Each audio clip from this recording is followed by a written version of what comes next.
Good morning, everyone. Dear students, let's conclude the second chapter, that is Lost Spring Stories of Stolen Childhood by Anise Young.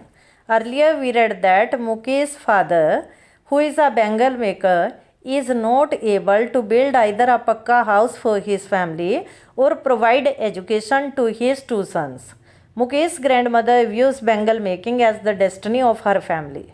She believes that her husband's blindness, their misfortune, their impoverished condition, all are predestined. She believes that this is God given and cannot be changed. Born in the caste of bangle makers has become a curse for the children in Firozabad. The fatalist attitude of their parents, their ignorance about the illegality of this work, extreme poverty, lack of education, lack of opportunity keeps them confined within the harsh environment of bangle making. The bangle makers work inside dark huts next to flames of flickering oil lamps. Their work hours are long and occupy their entire day. Over a period of time, their eyes have become habitual more to the light inside than the daylight outside. Savita is a young girl who helps the elderly women in making bangles. When she grows and gets married, her wrists would be decorated with bangles. But ironically, it would not bring any positive change in her life. She would struggle due to that poverty. Continue.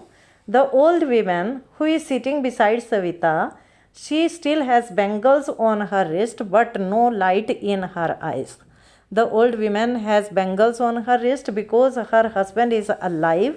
That is the symbol of auspiciousness in marriage, but her eyesight has gone due to polishing the glass of bangles. एक वक्त सिर भर खाना भी नहीं खाया. She says in a voice drained of joy. Drained of joy means without joy, devoid of joy. She says that she has not enjoyed even one full meal in her entire lifetime. That is what she has reaped. Reaped means earned. She has earned only that. Her husband, an old man with a flowing beard. Flowing beard means long beard. Her husband is with long beard. He says, I know nothing except bangles. All I have done is make a house for the family to live in. He explains again and again that he doesn't do anything except bangle making, and after bangle making he has been able only to build a house for the family. Hearing him, one wonders if he has achieved what many have failed in their lifetime. One wonders means people think that he at least is able to build a house, to build a shelter for his family. He has a roof over his head.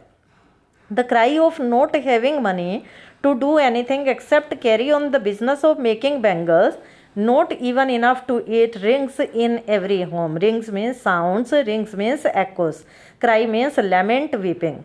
The lament of not having money except making bangles sounds in every home. The young men echo the lament of their elders. Elders also repeated the same sound, and the youngsters also repeating the same cry. Little has moved with time. Little means nothing. Nothing has changed with the passage of time. In Firozabad, years of mind-numbing toil. Mind-numbing toil means extreme hard work have killed all initiative. Initiative means to make any new beginning and the ability to dream, and they are not able to dream to do something different. Why not organize yourself into a cooperative? I ask a group of women who have fallen into the vicious circle of middlemen who trapped their fathers and forefathers. When the author asked a group of young men why didn't they organize themselves into an organization, cooperative means organization, who have been captured into the vicious means corrupt, cunning circle of middlemen. Middlemen means agents between two parties, mediators, who had captured their parents and grandparents also. Even if we get organized, we are the ones who will be held up. Those young men answer the author that even if they get organized into a cooperative, they will be caught. Hold up means captured by the police, beaten and dragged to jail. Dragged means pushed to jail for doing something illegal. There is no leader among them, no one who could help them see things differently. There is no one who can change the situation. Their fathers are as tired as they are. Their fathers were tired and they are also tired. They talk endlessly in the spiral that moves from poverty to apathy to greed and to injustice. They move in the same spiral movement, circular movement. They are the victims of poverty, of indifference of authorities, of greed of rich people, and injustice of the authorities. Listening to them, I see two distinct worlds. Here, the author explains that after listening the whole discussion of the Bengal makers, she was able to understand that two different worlds were there. One of the family caught in a web of poverty, burdened by the stigma of caste which they are born. One world is of the poor people who are captured in the web of poverty. Web is woven structure, that is shikanja, burdened by the stigma of caste. Stigma means bloat of caste, and they have the bloat of caste in which they are born. The other is a vicious circle of the sahukar, the middlemen, the politicians, policemen, keepers of law, and bureaucrats. And another circle is of the corrupt people, of the cunning people. Those are sahukars, those are middlemen, those are policemen, those are the keepers of law. Keepers of law means custodians, managers of law. Those are the bureaucrats. Bureaucrats means government officials, and those are the politicians. Together they have imposed the baggage on the child that he cannot put down.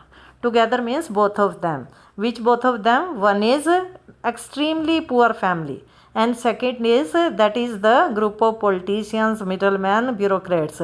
They have imposed the burden on the child who is not able to remove that burden, who is not able to eliminate that burden. Put down means stop that burden. Before he is aware, he accepts it as naturally as his father. Before he becomes aware that it is illegal to work as a child laborer in the Bengal making factory, he accepts it naturally as his parents had accepted. To do anything else would mean to dare. Also, if he wants to do something different, that would be challenge. Dare means challenge, and daring is not a part of his growing up. And the child is not able to challenge the situation. I want to be a motor mechanic. When I see a flash of it in Mukesh, I am cheered. The author tells when he listens for Mukesh that he wants to become a motor mechanic, she becomes happy and she becomes cheerful.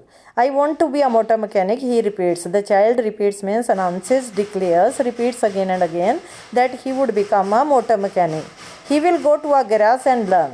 He would go to a garage and he would learn how to drive a car. But the garage is a long way from his home. When the author told him that garage is a long way, I will walk, he insists. Again he repeats that he would walk such a long distance. Do you also dream of flying a plane? The author asks him whether he would like to become a pilot. He is suddenly silent. The child becomes silent. No, he says, staring at the ground. Staring means gazing, looking intently at the ground. The child refused to become a pilot. In his small murmur, there is an embarrassment that has not yet turned into regret. Embarrassment means humiliation. Murmur means muttering. When he speaks slowly, there is humiliation, but he doesn't feel repentant. Regret means repentant. He is content to dream of cars that he sees hurtling down the streets of Firozabad. Content means satisfied. He is satisfied only while become a car driver because so many cars move very fast. Hurtling means moving very fast in Firozabad. Few aeroplanes fly over Firozabad. Few means no one. No aeroplane flies in Firozabad. That is why he doesn't dream of becoming a pilot. Also, that would be a daydreaming. Daydreaming is a dream that cannot be fulfilled. The child only dreams of driving a car which he would definitely be able to fulfill. Okay.